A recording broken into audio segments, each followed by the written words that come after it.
Descendants of the Sun had nothing to do with reality. It wasn't even trying to convince us. It knew and understood exactly what kind of fantasy it was. It was romance as a commodity, Korean nationalism dressed up in humanist arguments. It was style as substance. Some dramas are big in the sense that they're wildly popular in the mainstream zeitgeist. The fandom is activated, the stars blow up to be even bigger than they were before, and the internet is flooded with memes and clips and all of that good stuff. And then some dramas are big in the sense that they impact international relations and they move national GDP. And if you're descendants of the sun, you did both, at least for a time. To set the stage, let's start with production and how Descendants of the Sun came to be. One thing that is kind of unusual about Descendants of the Sun, at least at the time, was that it was entirely pre produced. Although now it's a lot less uncommon for this to happen, back in the mid 2000s, 2010s, really the live shoot model was the prevailing model. And I talked a little bit about it in the Boys Over Flowers video. I might do a separate breakout just because I think there's a lot to talk about. But with Descendants, it was kind of almost a non starter question to go pre produced because it was a requirement. This was a show that was intended for international distribution right from the get go. They had a Chinese investor in iQIYI, and they were funding a large portion of the production budget. So iQIYI had the exclusive rights to stream Descendants of the Sun in China concurrent with the Korean broadcast. One of the things about airing in China is that you have to submit all of your episodes ahead of time so that they can be reviewed by this board, basically in case they want anything edited and or changed. Descendants just had to have all of its episodes wrapped and ready to go before air date. It was just part of the deal. So what makes Descendants a little unusual isn't just that it was pre-produced, but it was that it did it successfully. I mean, the reason a lot of these Korean producers were hesitant to go pre-produce is because they just hadn't had a good track record. A lot of them flopped. And at that point, there's really nothing you could do to save them because you had no other footage. Like there was no way to react to the audience feedback in real time. Live shoot, if it was an option, was almost always going to be the preferred route. It's just in this case, it wasn't an option. An interesting thing too about Descendants being a successful example of the pre-produced model is that for a really hot minute, people were like, ooh, have we cracked it? Like, do we know how to do this now? Is this the future? No, no, it was not. Around that time, around the mid 2010s, there was a renewed interest in going pre produced. And there were a lot of dramas that attempted it and really were met with mixed results. And I think it just shows that Descendants maybe it made it seem easy, but it was actually not. I mean, just a few off the top of my head were Uncontrollably Fond, which was not a flop, but it was a disappointment. A lot of these are in that category of not complete disasters, but didn't seem to recoup what you had put into it.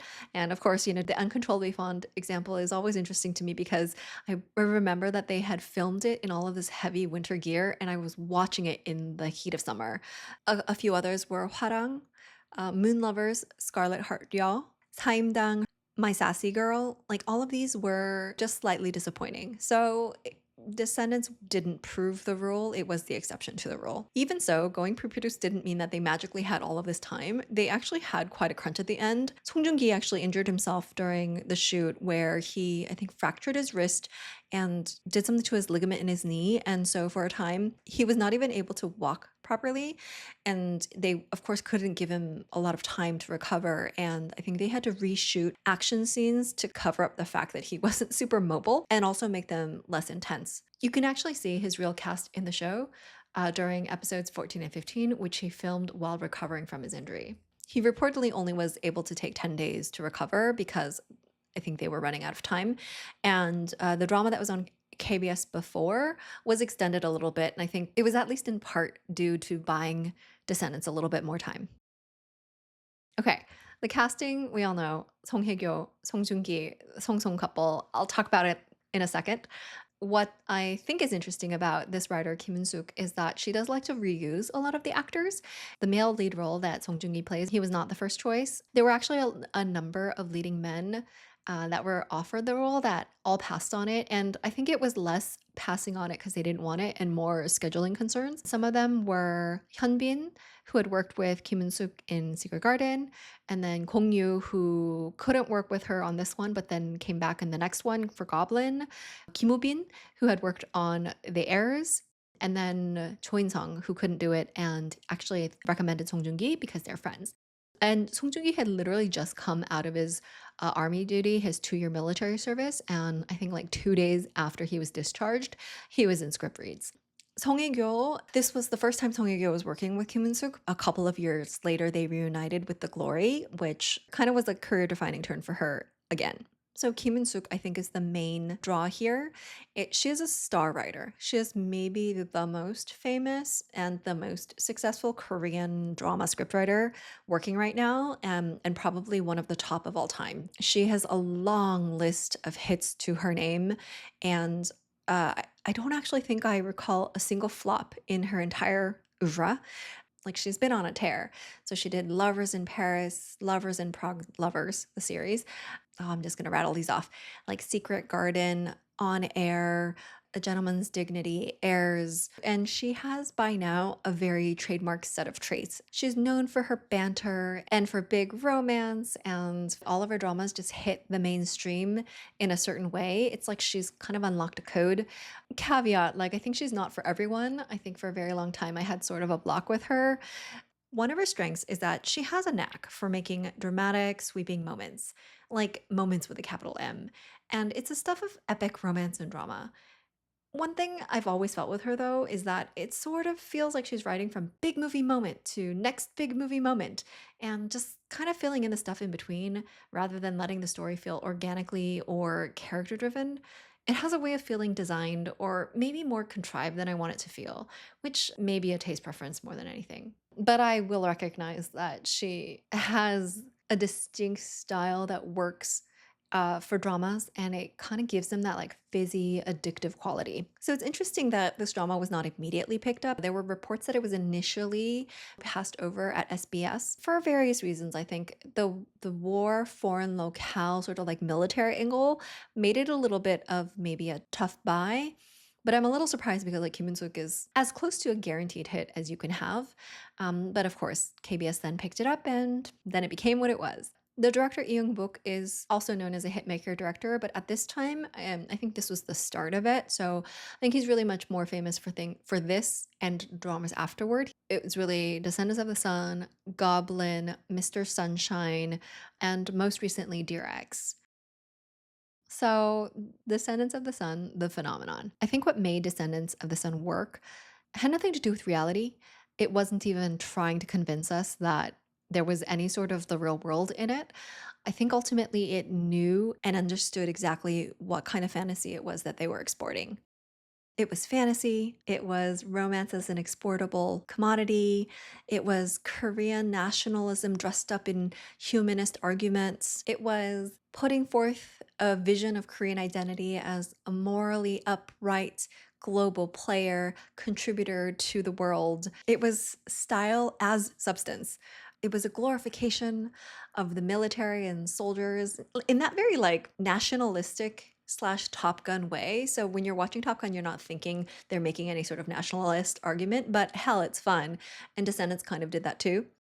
So the Song Song couple, we have to mention the Song Song couple because Song Joong-ki and Song Hye-kyo falling in love on screen and off screen, and then following this up with a fairy tale whirlwind romance, ending in marriage and then divorce is part of the lore of Descendants. So at the time when the show first aired in early 2016, it ran from February 2016 through April. It was immediately noticed that they had incredible on screen chemistry, and of course, the romance rumors were immediate. I would say they would have happened whether or not they were truly dating because fans love to ship their favorite stars together. It's just going to be a thing that they always do. But in this case, they were right because at the time they denied the dating rumors, but then later it came out that they had been dating already. I think they were dating since the prior year, 2015. They're, denying it politely through their agencies for a while. And then in 2017, they go public. And in late 2017 is when they get married. And I think it was just this kind of the culmination or the validation of all of our wish fulfillment or wishful thinking. And I think like And the separation and the divorce is kind of where we are like, okay, that also happened. Let's not think about it. Let's not dwell on that because that, you know, intrudes on the fantasy. It's hard to separate what we know now from what it was then, but I'm going to try to do it. One fun side note that came out of this was there was a drama a couple of years later called Something in the Rain, and the Korean title is called Pretty Nuna Who Buys Me Food. And the director of that drama, An Pan-seok, he actually said in an interview that he came up with the name of that drama after hearing that Song Ye-kyo and Song Joong-ki, before they were dating, Song Ye-kyo said that she initially saw herself as the nice Nuna who would buy him food, which is to say, like, oh, we're not dating. I'm just we have a Nuna 동생 relationship. I don't know if that was part of the denials or if that's true, but in any case, it inspired Something in the Rain and that dynamic, which is very sweet and a really good portrayal of a Nuna romance. That's with Jung Hae-in and Son Ye-jin. What's interesting about the romance on screen is that it is driven by all of this very rapid fire, witty, bantery sort of dialogue. And it's definitely like, it's definitely glib and smooth and slick. It's not, I feel like if you heard that dialogue in real life, you'd be like, okay, that's a weird thing to say. It's too polished. It's a little too glib, I think, to land realistically. He, Song Joong-ki, is the soldier who is always the jokester. I think he uses it sort of as his defense mechanism in a tough situation. Like he'll never be earnest. He'll just kind of diffuse the tension with a joke. So they have this very sparkling chemistry together, and I think it makes it very easy to root for them. It's one that you can't take seriously because nobody talks like that. Nobody acts like that. Nobody is flirting so perfectly. Nobody flirts with such polish, right? It's only fun on screen, but that's all we needed it to be, I think. It walks that line between clever or cringy a lot of times. And I think I'm able to kind of bear with it because there's an alternate couple and they have a very opposite dynamic. So I think the writing is doing a good job balancing different flavors of romance so that it's not too far in one direction or another. So the main couple is very flirty and they're attracted to each other at first sight, and the resistance there is ideological. It's more like she's kind of really leaning into that humanist angle of I'm a doctor and you're a soldier and you kill people. And I think we don't align. And his point of view is I'm a soldier protecting my country. I'm saving lives this way. And she's saying, I think lives come first. It doesn't matter the ideology or the politics behind it. The growing attraction is at odds with her sort of ideological resistance to being with him. I think she can't reconcile the two. And then, of course, the drama, like, I don't know, makes that moot by sending her into this fictional country of Uruk, where then she and he are happen to be stationed together. And I don't know, it's like it sort of like skirts the initial ideology question, and then they fall in love, and then all is well. And then on the other hand, you have the Chingu slash Kim Ji-won pairing, which has a sort of an opposite problem where they were together and they want to be together, but they don't think they can be. They're torn apart by more sort of like social class issues because, you know, her father is a general and she's from the officer line in the military and he's an enlisted man. It's almost like an old school, like classist divide there. And he's stoic and she is the expressive one, whereas in our main couple, it's the reverse, where she is the one who's more reserved and he's the one like kind of turning on the charm and trying to win her over at every turn. And then the humanism, like I said, it sort of like kicks off this argument and then I think it sort of fades in the background, but I can sometimes see the cracks in this packaging. I find it a little ironic that the show speaks in this language of universal humanism, but it's delivered as part of this package of Korean nationalism. And it plays into this fantasy vision of Korea as a global power, you know, competent, moral, modern, self sacrificing. There are moments when it's a little like overly patriotic in its messaging. This positioning is really more aspirational and it can sometimes be a little uncomfortable because it's you're not really trying to make the argument that Korea good the West bad, but it is a very flattering story about Korea's place in the world. Despite that, it did not impede the drama from picking up a massive international following. At the time, it did not in any way like stir up any controversy. We were eating it up. It was glossy and romantic and cinematic, and so it wasn't really a problem until it was. We'll get there in a second. So, money. Money and economy. One of Descendants of the Sun's biggest success stories comes from the economic impact that the show had. A lot of times when we're talking about dramas having economic success, we're talking about the drama itself making a lot of money, right? Having a lot of advertising money, making back its production, and maybe having a small lift in the products that it was advertising. Descendants was truly on a different scale. The level of impact that it had was incredibly outsized. Let's take a look at the production budget. It was 13 billion won, which was considered a huge amount for a drama at the time. It equates to about $11 million dollars using the exchange rate at the time. Just to give an idea of comparisons, this was in 2016, so I'm using other 2016 titles to measure up against. So you had things like Reply 1988, which had half the production budget. It was 6 billion. And Signal, which was another premium drama, that production budget was 7 billion. So both were in that half territory of Descendants. Hollywood operates on a different scale entirely. Just to give a comparison of like Western shows from 2016, we're looking more at like anywhere from 1 million to 10 million per episode. 10 million, of course, being a lot, like a show like The Crown or Game of Thrones or something like that.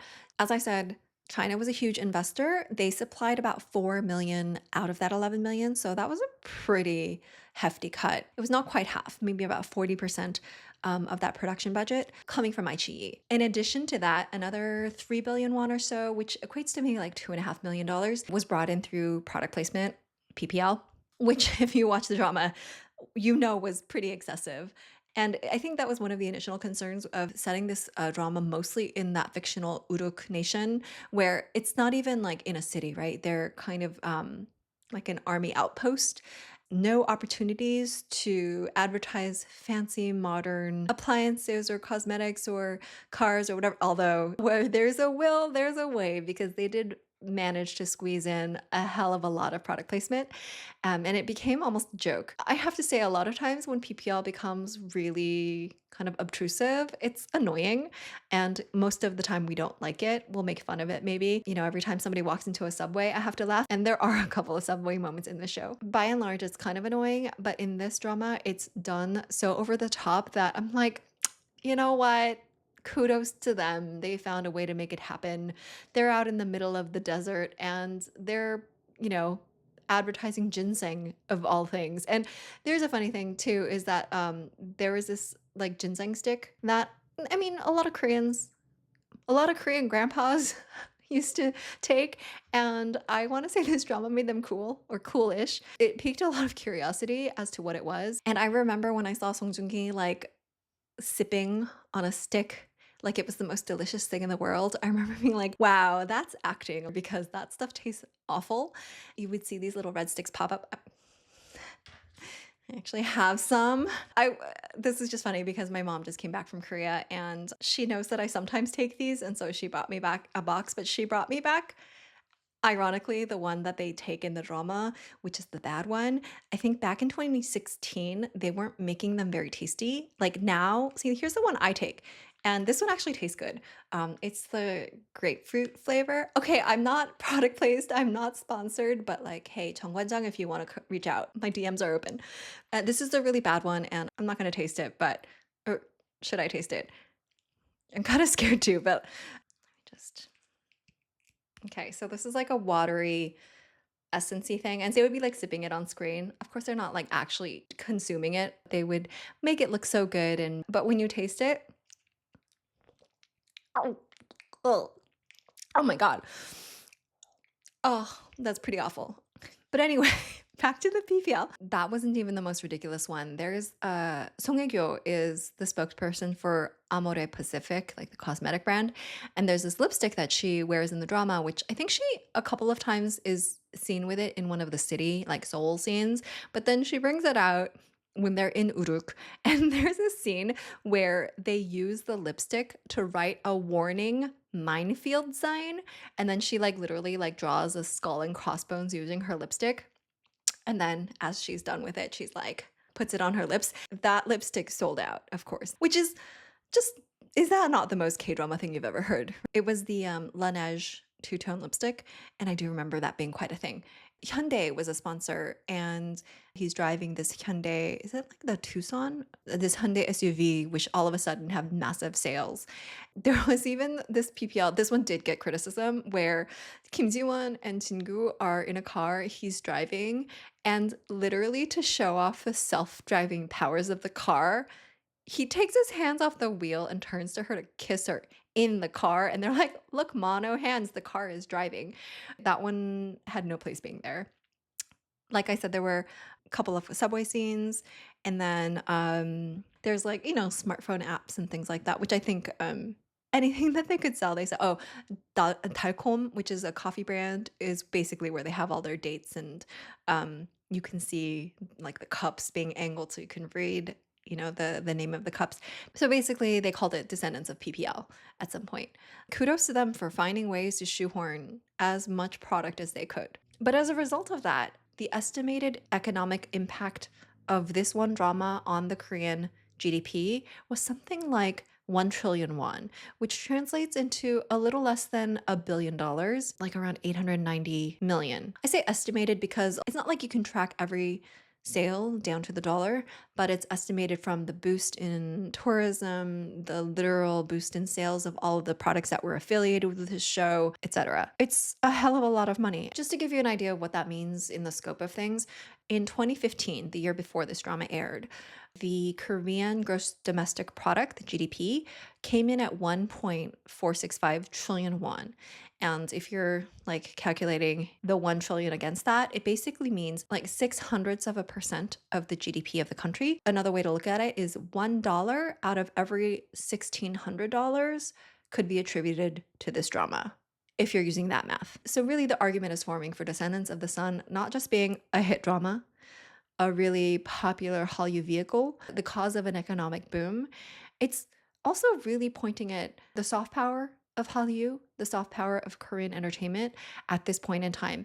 And I think we had been seeing Hallyu sort of build over the years, from dramas, from K-pop, from tourism, K-beauty, K-food, all of that.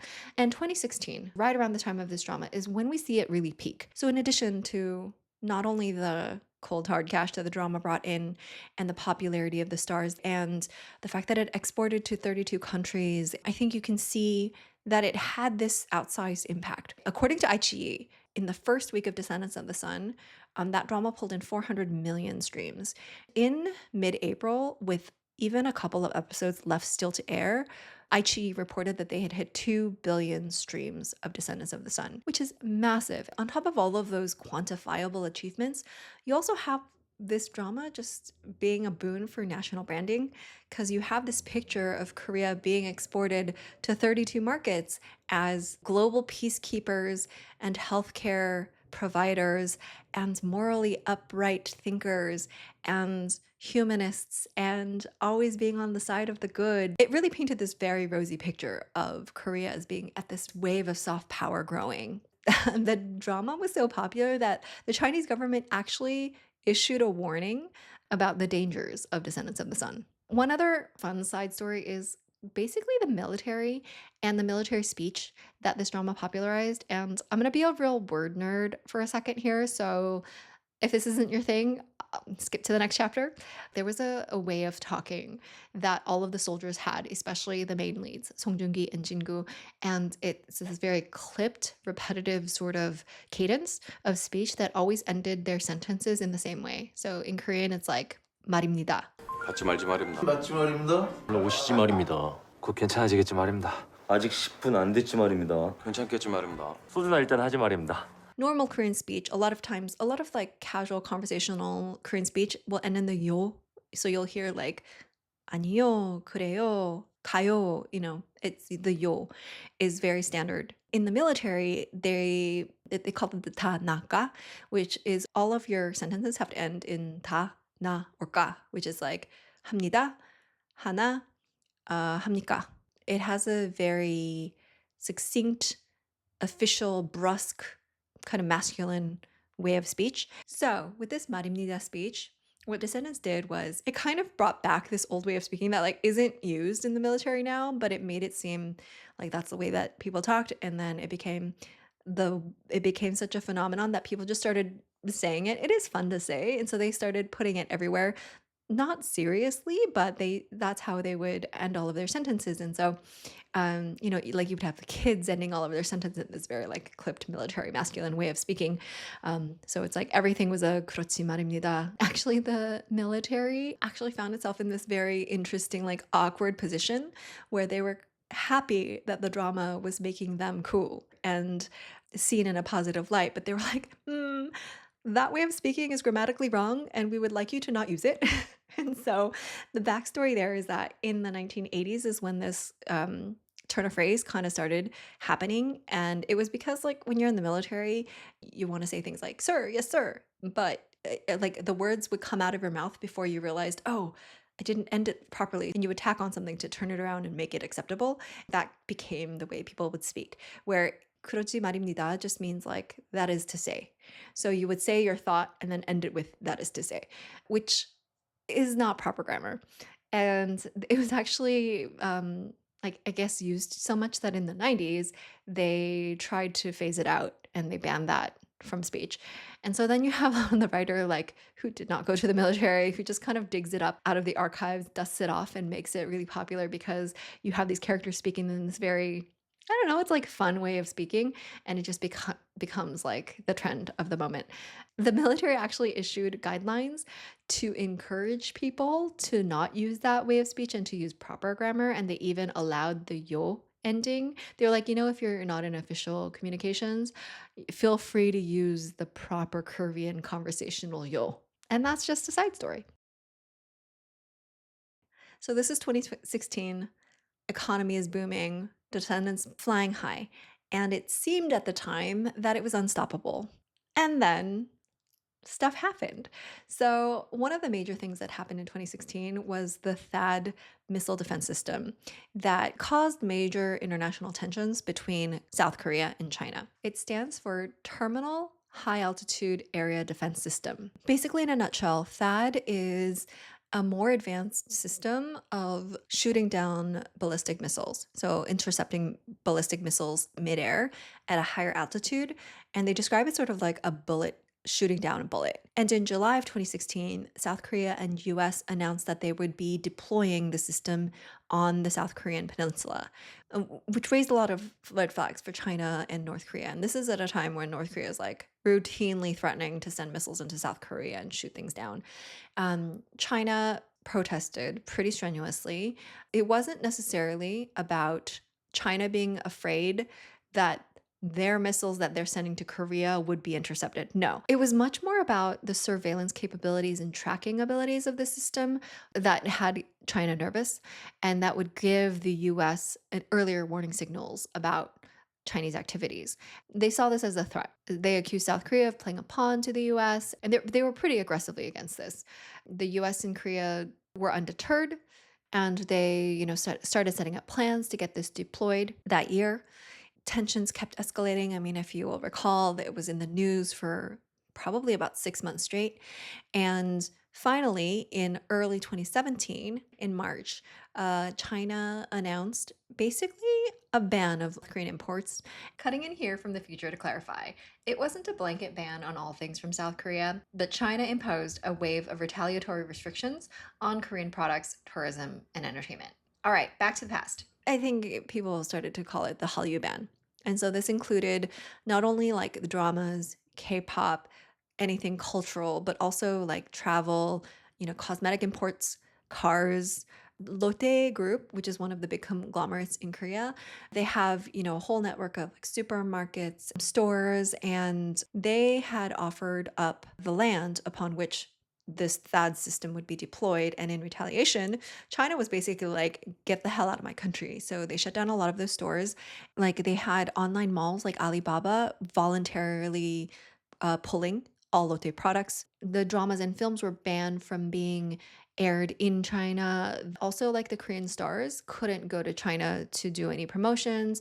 And as a corollary, a lot of the Korean celebrities were also banned from getting advertisements in China. On top of that, you have a ban on all of these cosmetics. K beauty accounted for something like 23% of the Chinese beauty market. China even banned group travel into Korea. So if you compare 2017 to the year before, Korea actually saw a 48.3% drop in travelers from China. So the number went down from 8 million to 4.16 million. They put the estimated loss of tourism money at around 7 billion US dollars. You also had major drops in sales in any company that had had factories and markets in China. So Hyundai, Kia, Samsung. So this lasted for most of 2017, and there was a point at which both sides agreed to resume normal economic activities, but damage had been done.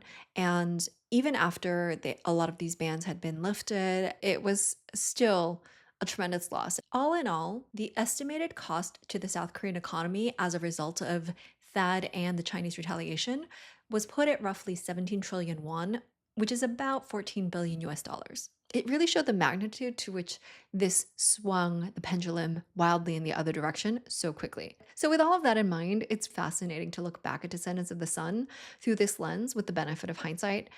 Of course, at the time, we didn't know. Descendants really shows the Hallyu industry at the peak of its power. So when Korean entertainment felt glossy and romantic and profitable and exportable and kind of unstoppable until it then was stopped. China as a market made the success of Descendants feel massive and almost limitless, but then it yanked back its power and really showed how shaky that foundation had been. So, all told, Descendants was not the best K drama of its era. It wasn't the most moving or the most meaningful or the most complex or the most well written or even like the most cohesive. But what it was glossy, polished, romantic, ridiculous, over the top, pure fantasy in motion. And for a time, that fantasy worked on almost every level. We knew it wasn't real, we knew it was fantasy, but we were willing to buy it. So maybe Descendants was really a lightning in a bottle kind of phenomenon. But I think it was also something much more curious, which was fantasy that became infrastructure right when the infrastructure cracked.